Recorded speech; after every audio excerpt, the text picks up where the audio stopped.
Hello everyone, welcome back to our YouTube channel let's visualize India. कैसे हैं आप सब? आई होप आप सब अच्छे होंगे और अच्छे से आपकी पढ़ाई चल रही होगी। और आप लोगों ने शायद हमारे पुराने वीडियोस भी देख लिए होंगे, तो आप लोगों को समझ तो आ गए होंगे सारे। अगर फिर भी कोई डाउट हो तो प्लीज आप लोग हमें कमेंट सेक्शन में जरूर बताइए।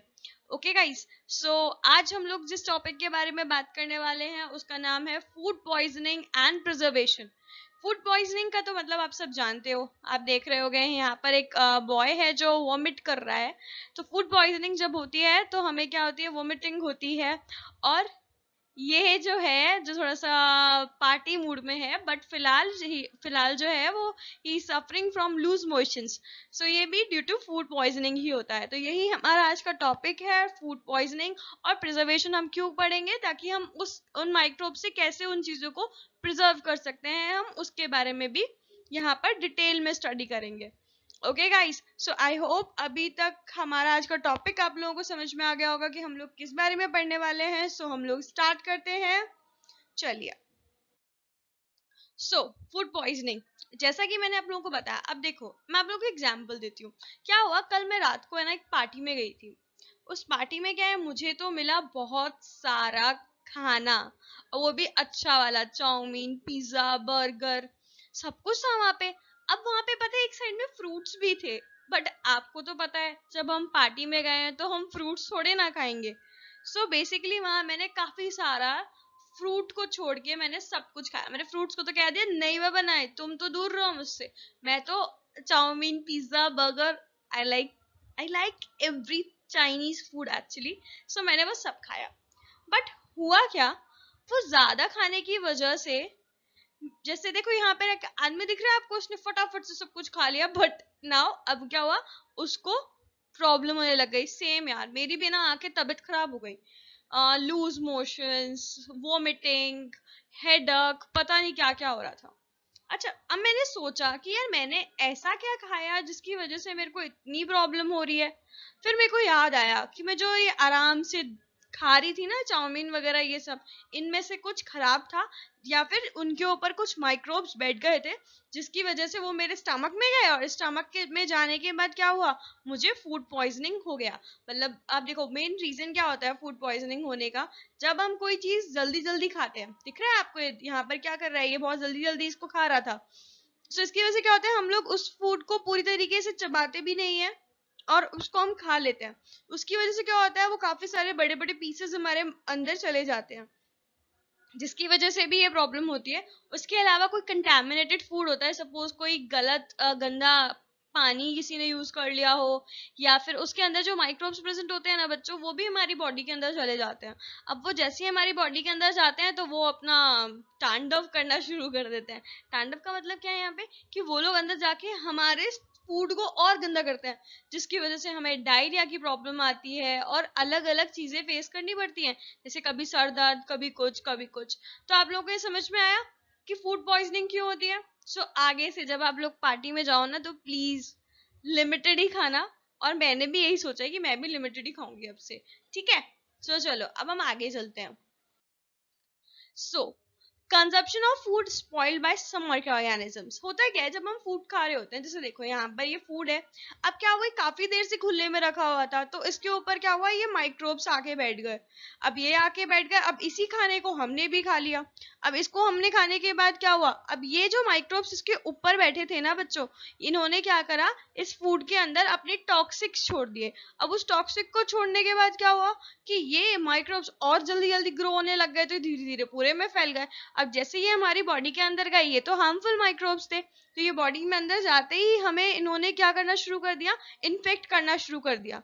सो फॉरेन पार्टिकल्स आए बॉडी में, तो हमारी बॉडी तो हमारी तो जो तबीयत है वो खराब होगी होगी। सो बेसिकली क्या होते हैं कि कुछ माइक्रो ऑर्गेनिजम्स क्या करते हैं, हमारे फूड के ऊपर टॉक्सिक सब्सटेंसेस छोड़ देते हैं, जिसको जब हम यूटिलाइज करते हैं उस खाने को, तब हमें वो प्रॉब्लम हो जाती है। सो फूड पॉइजनिंग क्या होती है, जब हम कंज्यूम करते हैं क्या, खराब खाना या फिर स्पॉइल्ड फूड। सो बेसिकली वो क्या होता है, फूड पॉइजनिंग का एग्जाम्पल होता है। तो आई होप अब क्लियर होगा, ठीक है। सो सी, ये और एक छोटा सा एग्जाम्पल है। देखो क्या है, ये एक टमाटर है, ठीक है, ये सही था। इसका मतलब क्या है कि देखो क्या होता है, जब मान लो एक टमाटर खराब है, ठीक है, अब उसके ऊपर और सारे अच्छे अच्छे टमाटर रखे हैं, बट जैसे ही वो टमाटर जो है वो खराब टमाटर के कांटेक्ट में आएंगे तो वो भी धीरे धीरे खराब होने लग जाएंगे। सो इसीलिए ये जो खराब सब्सटेंसेस हैं वो क्या हो रहे हैं, इनके इसके पीछे भाग रहे हैं इसको भी खराब करने के लिए। सो अब आप लोगों को समझ में आ गया होगा ना फूड पॉइजनिंग इतनी खतरनाक क्यों होती है। देखो, अब यहाँ पे हम लोग बात करने वाले हैं कि जो ब्रेड होती है जब हम उसे यूज नहीं करते और बाहर ऐसे ही छोड़ देते हैं, बेसिकली बच्चों होता क्या है, मॉइस्चर होता है जिसकी वजह से उसमें माइक्रोब्स बढ़ते हैं। मैंने आप लोगों को लास्ट वीडियो के अंदर बताया था, अगर आप लोगों को नहीं याद हो तो प्लीज एक बार आई बटन पे जाके देख लेना कि आई बटन पे मैंने वो वीडियोस दिए हुए हैं, ठीक है। बेसिकली मैंने क्या बताया था कि जो माइक्रो ऑर्गेनिजम्स होते हैं ना उनको एक पर्टिकुलर टेम्परेचर की जरूरत होती है जिस पर वो वर्क कर सकते हैं। वो ना तो ज्यादा ठंडे में ना ज्यादा गर्म में काम करते हैं। अब ब्रेड है, ब्रेड को जैसे ही मॉइस्चर मिलता है तो माइक्रो ऑर्गेनिजम्स को एक सुटेबल कंडीशन मिल जाती है। अब वो सुटेबल कंडीशन की वजह से क्या होता है कि ऐसा मतलब उन लोगों को मल्टीप्लाई करने के लिए एक पूरा ऑप्शन मिल जाता है जिसकी वजह से जो ब्रेड है वो खराब हो जाती है। खराब इन द सेंस उसके ऊपर ये आप देख रहे हो ना व्हाइट व्हाइट कलर का ये फंगस लग जाती है। और ये फंगस क्या करती है, ये होते तो माइक्रो ऑर्गेनिजम्स ही है बट ये कॉलोनीज फॉर्म कर लेते हैं।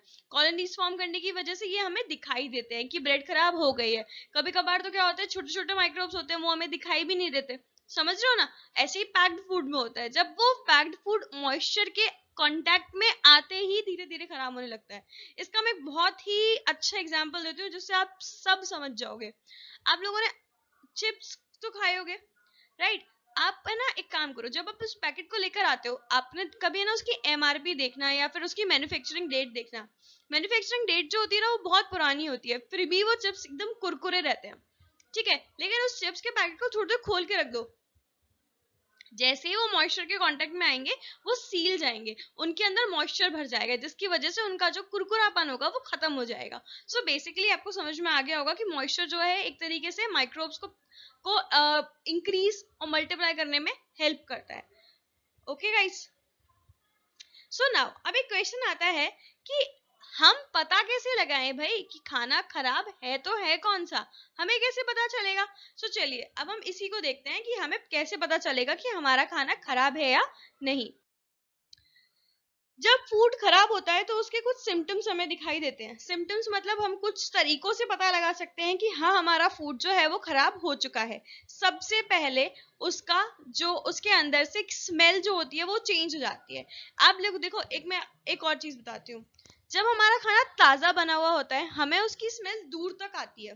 मैगी एग्जाम्पल, ठीक है।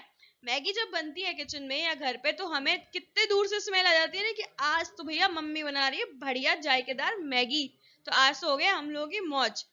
बेसिकली जब खाना खराब हो जाता है या ठंडा हो जाता है तो उसके अंदर उसके अंदर जो हीट होती है वो निकलना बंद हो जाती है और वो धीरे धीरे खराब होने लगता है क्योंकि वो मॉइस्चर के कांटेक्ट में तो रहता ही है। बेसिकली जो खराब खाना होता है उसकी स्मेल भी क्या होने लग जाती है, खराब होने लग जाती है। इसलिए हमें स्मेल से भी हम पता लगा सकते हैं कि खाना खराब हुआ है या नहीं। टेस्ट ऑब्वियस सी बात है, कभी कभी गंदे खाने को खा के देखना और कभी अच्छा खाना तो आप लोग खाते ही हो, तो खराब खाना खाते ही पता चल जाता है कि ये सड़ चुका है। नेक्स्ट है कलर चेंज। व्हाइट कलर की लेयर आ जाती है या फिर कुछ अलग सा एक कलर चेंज हो जाता है जिसकी वजह से भी हम लोग पता लगा सकते हैं कि जो हमारा फूड है वो स्पॉइल हो चुका है। आई होप अब आप लोग को यहाँ तक समझ में आ गया होगा कि अगली बार जब खाना खाओ तो एक बार लंबे टाइम के बाद जब आप खाना खा रहे हो तो प्लीज चेक करना कि उसमें से स्मेल नहीं आ रही, टेस्ट अच्छा होना चाहिए उसका, कलर चेंज हो गया तो बिल्कुल मत खाना, अदरवाइज फूड पॉइजनिंग होने के आपको चांसेस बहुत बहुत ज्यादा हैं। ओके गाइस, अब हम लोग बात करने वाले हैं बहुत ही ज्यादा इंटरेस्टिंग टॉपिक कि हम इस चीजों को प्रिजर्व करके कैसे रखने वाले हैं। We are now talking about food preservation. और उसके कौन कौन से मेथड्स हैं ये भी आप लोगों की एनसीईआरटी बुक में दे रखा है। अब आप लोग जिस तरीके से पढ़ने वाले हो ना उसके बाद आपको अच्छे से याद हो जाएगा। टेंशन मत लो, बस वीडियो में बने रहो और अगर वीडियो अच्छा लगा हो तो प्लीज लाइक जरूर कर देना। ओके गाइस, चलिए स्टार्ट करते हैं। सबसे पहले हम लोग बात करने वाले हैं यहाँ केमिकल मेथड्स की कि किस तरीके से केमिकली हम चीजों को देख सकते हैं कि वो प्रिजर्व हो रही है या नहीं। देखो गाइस, जो हमारे पास सॉल्ट होता है और एक एडिबल ऑयल्स का मतलब क्या होता है, ऐसे ऑयल जिनको हम खा सकते हैं, ठीक है, लाइक कोकोनट ऑयल और सरसों का तेल होता है, प्लस आपका काफी जो भी तेल होते हैं लाइक तिल्ली का तेल, राइट। सो बेसिकली ये जो तेल होते हैं इनको जिनको हम खा सकते हैं वो उनको हम एज ए प्रिजर्वेटिव्स भी यूज करते हैं, और वो एक केमिकल मेथड है, उसकी वजह से वो चीजें जो है वो जल्दी खराब नहीं होती। इसका एक एग्जाम्पल दूं क्या? आप लोगों ने अचार तो खाया होगा ना, अचार के अंदर क्या होता है? अचार के अंदर तेल डलता है ना, कैरी का अचार। तो इन सब में जो तेल डलता है वो बेसिकली क्या करता है कि कोई माइक्रोब उनके ऊपर ना लग जाए, इसलिए वो तेल हम लोग डालते हैं। Okay guys, so here is salt, salt which is the edible oil, sorry edible salt, and of course edible oils. See कितने प्यार से तेल डाल रहा है, राइट। सो बेसिकली क्या करता है, ये प्रोटेक्शन करने का में हेल्प करता है। ओके, नाउ जैम, जैम वगैरह में कुछ प्रिजर्वेटिव्स यूज होते हैं, और ये है बेटा स्क्वैश। स्क्वैश क्या होता है, किसी पर्टिकुलर वेजिटेबल या फ्रूट का जो मिक्सचर होता है प्रॉपर उसका, वो उनको बचाने के लिए, लाइक आपने टोमेटो प्यूरी देखी होगी जो आजकल रेडीमेड आती है, तो वो उनमें प्रिजर्वेटिव डाले जाते हैं। बेसिकली जो प्रिजर्वेटिव्स है हमारे पास दो हैं, एक तो सोडियम बेंजोनेट और एक सोडियम मेटाबाई सल्फेट। ये दोनों नाम आपको याद करने पड़ेंगे। अब देखो याद करने की एक ट्रिक देखते हैं। सोडियम सोडियम तो दोनों में है ही फिक्स, ठीक है। तो एक तो सोडियम बेंजोएट हो गया, बेंजोएट, और एक हो गया सोडियम मेटाबाइसल्फेट। बाय मतलब दूसरा, सो मेटाबाइसल्फेट और सोडियम बेंजोनेट। आई होप आप लोगों को ये याद हो गए होंगे। एक बार वीडियो वापस से देख लेना, आपको और अच्छे से क्लियर हो जाएगा। ठीक है गाइस, मतलब प्रॉपर्ली ये मान के चलो कि आपको ये चीजें रट जाएंगी ढंग से, एकदम बढ़िया से। आई थिंक देखो सबसे पहले तो आपको यही समझ में आ गया होगा कि केमिकल मेथड्स में हम लोग दो तरीके की चीजें यूज करते हैं, तो सॉइल्ड और एडिबल ऑयल्स। ये दोनों क्या करते हैं, प्रिजर्वेशन में हेल्प करते हैं, इससे चीजें काफी समय तक हम लंबे टाइम तक यूज कर सकते हैं। और बेटा प्रिजर्वेशन की जरूरत पड़ती है, आजकल क्या है देखो, सूप हो गया या कुछ भी हो गया, ये सब पैकेट आने लगे हैं, पैकेट्स में आने लग गए हैं। अब की मैगी जो है ये सब, मतलब ऑटोमेटिकली हमें इस तरीके से चीजों को बनाना पड़ता है कि वो थोड़े टाइम तक चले। प्रिजर्वेटिव में देखो आपका दूध भी आता है, दूध को भी इस तरीके, उस दूध के बारे में भी हम लोग आगे पढ़ेंगे कि वो किस तरीके से प्रिजर्व किया जाता है। बेसिकली अभी आप लोगों को इतना समझना है कि ये हमारे प्रिजर्वेटिव्स हैं, और बेसिकली हर चीज में यूज में आते हैं, ताकि चीजों को कुछ टाइम तक के लिए प्रिजर्व किया जा सके। इसीलिए सामान के पीछे मैन्युफैक्चरिंग डेट और एक्सपायरी डेट गिवन होती है। अगर एक्सपायरी डेट नहीं है तो प्लीज सामान मत लेना, बिकॉज एक्सपायरी डेट बहुत ज्यादा जरूरी होती है, ताकि हम पता लगा सके कि वो चीज कितनी पुरानी है और वो कब स्टोर हुई होगी। Okay guys, next, common salt. Common salt एक बहुत ही पुराना प्रिजर्वेटिव है, और ये काफी, मतलब ये मान के चलो कि बहुत टाइम से ये लोग यूज में ले रहे हैं। यहाँ देखो, यहाँ पर क्या हो रहा है, ये फिश है, राइट। ये फिश क्या कर रही है बच्चों, फिश को प्रिजर्व करा जा रहा है कि हम इसको इन फ्यूचर यूज करेंगे। अगर हम फिश को ऐसे ही छोड़ देते हैं तो उसमें माइक्रोब्स लगने लगेंगे, और ये फिश फिश जो है वो स्पॉइल हो जाएगी, सड़ने लग जाएगी। सो इसके लिए सबसे पहले क्या हो रहा है, एक प्लेट के ऊपर इन्होंने नमक डाला, उसके ऊपर फिश को रखा, और अब ये देख रहे हो यहाँ पे इस तरीके से फिश को ढक रहे हैं, और ये इस तरीके से फाइनली पूरा इस फिश को ऐसे ढक देंगे। अब इस फिश को हम काफी टाइम तक, काफी देर, दिनों बाद तक भी यूज में ले सकते हैं, बिकॉज सॉल्ट के अंदर, अभी मैंने आप लोगों को बताया था, ये प्रिजर्वेटिव है, तो इसमें कोई प्रॉब्लम नहीं होती। अब देखो, आंवला को भी नमक में स्टोर किया जाता है, मैंगोज, रॉ मैंगोज को भी किया जाता है, कैरी का अचार जिसको बोलते हैं, टर्मराइट, इमली, इन चीजों को भी इनमें किया जाता है। आप लोग इसको ढंग से देखो, दिख रहा है ना आप सबको? Great great great. अब now amla, raw mangoes, and then turmeric. Okay guys, अब चलो ये तो आप लोगों को क्लियर हो गया होगा आई थिंक। अब आगे चलते हैं हम लोग। अब हम लोग देखते हैं शुगर। शुगर से क्या होता है बाबा, शुगर से भी बहुत ही ज्यादा हेल्प होती है। शुगर हमारे लिए काफी एक ऐसे अच्छा प्रिजर्वेटिव है और इजीली अवेलेबल प्रिजर्वेटिव है। लाइक जैम, जैम के अंदर शुगर होती है जिसकी वजह से वो लंबे टाइम तक चल पाता है। लेकिन वही वापस से मैं बोलूंगी, बिना एक्सपायरी डेट लिए चीजें मत खरीदना, अदरवाइज प्रॉब्लम होगी, क्योंकि हम लोग को पता होना चाहिए कि वो चीज कब पैक्ड हो रही है। Same squash, and last is jelly. Jelly की तो टॉफीज भी आप लोगों ने खाई होंगी। इस जेली को, जिस जेली में भी क्या होता है, शुगर कंटेंट ज्यादा होता है, जिसकी वजह से इन इस ये जो है वो प्रिजर्व रहते हैं और इनसे माइक्रोब्स बैक्टीरिया जो हैं वो दूर रहते हैं। ये क्या करता है, जो चीनी होती है ना बच्चों, वो बेसिकली क्या करती है, मॉइस्चर घटाती है, मॉइस्चर रिड्यूस कर देती है उसमें से, ताकि उसमें माइक्रोब्स का ग्रोथ जो है वो रुक जाए। और बेसिकली देखो बच्चों, इसीलिए जो कंटेनर्स होते हैं ना वो भी एयर टाइट कंटेनर्स होते हैं, एयर टाइट कंटेनर्स होते हैं, जिसकी वजह से आराम से आप उस चीज को लंबे समय तक यूज कर सकते हो। नेक्स्ट है बच्चों, ऑयल और विनेगर। देखो ऑयल और विनेगर क्या करता है, देखो ऑयल और विनेगर में हम लोग यूज कर सकते हैं, देखो अचार डालने में तेल का यूज होता है, फ्रूट्स को लंबे समय तक प्रिजर्व करने के लिए, लाइक देखो आप लोगों ने देखा होगा मशरूम आता है, वो एक लिक्विड में आता है, क्योंकि हर सीजन में मशरूम तो मिलता नहीं है, कुछ सीजन में मिलता है, तो बेसिकली ये यहाँ पर काम आता है। मीट, आप लोग देख रहे हो किस तरीके से ये इसको प्रेस कर करके कर रहा है। अब ये रीजन क्या है, उसका रीजन एक ही है कि इसमें अगर हवा जाएगी तो ये खराब हो जाएगा, हवा जाना मतलब मॉइस्चर जाना, सो ये खराब हो जाएगा। उससे बचाने के लिए आप देखो उसको ऐसे प्रेस करके रख रहा है ताकि इसमें मॉइस्चर ना जाए और ये सही रहे। और यहाँ पर क्या है, वेजिटेबल्स, वेजिटेबल्स को इस तरीके से नहीं करते बेटा, वेजिटेबल्स की प्यूरीज बनाते हैं, उसमें विनेगर वगैरह डाल के रखते हैं ताकि वो चीज भी खराब ना हो। और आप लोगों ने देखा होगा सफल मटर के बारे में सुना होगा, अब लोग मटर तो हर सीजन में खाते हो, चलो ये भी छोड़ो, हम लोग बात करते हैं शादियों के सीजन में, गर्मी सर्दी दोनों दोनों टाइम पे शादियां तो होती हैं, वहां पे ऑलमोस्ट सारी चीजें, सारे फल अवेलेबल होते हैं। उसका पीछे रीजन क्या होता है, बहुत ही छोटा सा रीजन है, लोग उसको प्रिजर्व करते हैं।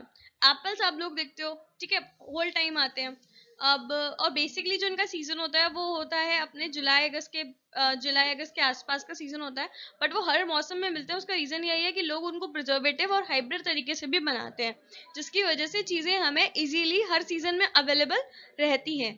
ओके गाइस, आई होप अब यहाँ तक ऑयल एंड विनेगर भी आपका पार्ट क्लियर होगा।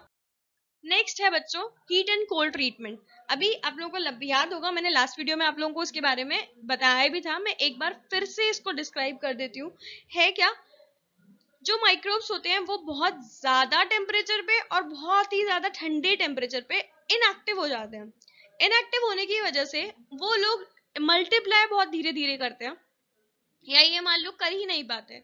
सो उसकी वजह से क्या होता है, अच्छा रहता है कि ऑटोमेटिकली क्या होता है कि वो माइक्रोब्स वहां पे अपना काम नहीं कर पाते, जिसकी वजह से कोई टेंशन नहीं होती।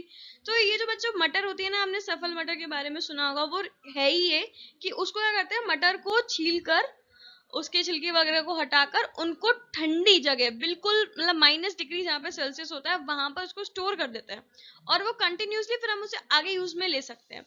अब एक चीज और, कि आप लोगों ने देखा होगा, आपने मकेन्स का नाम सुना होगा ना, मकई के जो स्माइलीज आती हैं, पोटैटो चिप्स आते हैं, आई थिंक फिंगर चिप्स भी आते हैं। अब उसमें साफ साफ पीछे लिखा होता है store in the cool place और इन द फ्रीजर। रीजन क्या होता है कि आप जैसे ही उसको बाहर नॉर्मल टेम्परेचर पे लाओगे, तो आप उसको केवल यूज कर सकते हो फ्राई करते टाइम पे, उसके बाद आपको उसको फ्रीजर में रखना पड़ेगा, अदरवाइज वो क्या हो जाएगा, स्पॉइल हो जाएगा, खराब हो जाएगा, फिर वो आपके किसी काम का नहीं रहेगा। और यहाँ हम लोग एक चीज के बारे में और बात करने वाले हैं, एक टॉपिक है पैस्चराइजेशन। आप लोगों को पता है जो कच्चा दूध होता है, जो हम लोग थैली वगैरह में लाते हैं, वो पीने के लायक होता है, उसमें कोई बैक्टीरिया नहीं होता। क्यों नहीं होता साहब, कि रीजन क्या है कि किस तरीके से वो काम करता है। पहली बात, जो इन्होंने ये जो थ्योरी निकाली थी पैस्चराइजेशन की, उनका नाम था लुईस पास्चर। ओके बच्चों, इन्होंने क्या किया, इन्होंने कहा कि आप दूध को 70 डिग्री सेल्सियस पर 15 से 30 सेकंड के लिए बॉईल करो। ठीक है भाई, कर दिया। उसके बाद इसको जल्दी से रेफ्रिजरेटर के अंदर रख दो, और फिर इनको कंटेनर्स में जहां पर स्टोर करना है वहां आप स्टोर कर दो। तो that is the procedure of pasteurisation. So basically आप लोगों को अब यहाँ पर ये चीज भी अच्छे से क्लियर हो गई होगी कि पैस्चराइजेशन क्या होता है, पैस्चराइज मिल्क क्या होता है। पैस्चराइज मिल्क वो होता है जिसके अंदर माइक्रोब्स नहीं होते, वो इजिली ड्रिंकेबल होता है। ओके, सो अब हम लोग बात करते हैं, और इसके अलावा जो ड्राई फ्रूट्स होते हैं, वेजिटेबल्स होते हैं, ये सील्ड पैक होते हैं। सील्ड पैक क्यों होते हैं, अगेन एक ही रीजन है, ताकि उनपे माइक्रोब्स का अटैक ना हो। मैंने आप लोगों को मीट की एक पिक्चर दिखाई थी जो कि पैक्ड थी इस तरीके से कुछ। अब क्या है, ये सील पैक्ड है तो इसमें माइक्रोब जाएगा ही नहीं, लेकिन जैसे ही आप इसको खोल दोगे इसमें ऑक्सीजन जाने लगेगा, और फिर वापस से क्या हो जाएगा, ये पूरा की पूरा जो है जो चीज है ये पूरी की पूरी वो मॉइस्चर के कांटेक्ट में आने लग जाएगी, और इसमें माइक्रोब्स डेवलप होने लग जाएंगे। एंड नेक्स्ट है लास्ट आपका, ये पैकेज्ड फूड्स वगैरह जो है वो थोड़े से ज्यादा सही होते हैं, बिकॉज उनमें जो माइक्रोब्स अटैक होता है वो बहुत कम हो जाता है, चांसेस भी उसके बहुत ज्यादा कम हो जाते हैं। So guys, thanks for watching this video. If you like this session, please hit the like button. And if you अगर आप लोगों ने अब तक इसको सब्सक्राइब नहीं किया है तो प्लीज यार एक बार सब्सक्राइब जरूर कर लेना, ताकि हम लोग का जैसे ही अगला वीडियो आए आप लोगों को उसकी नोटिफिकेशन जल्दी से मिल जाए. So till then guys, bye.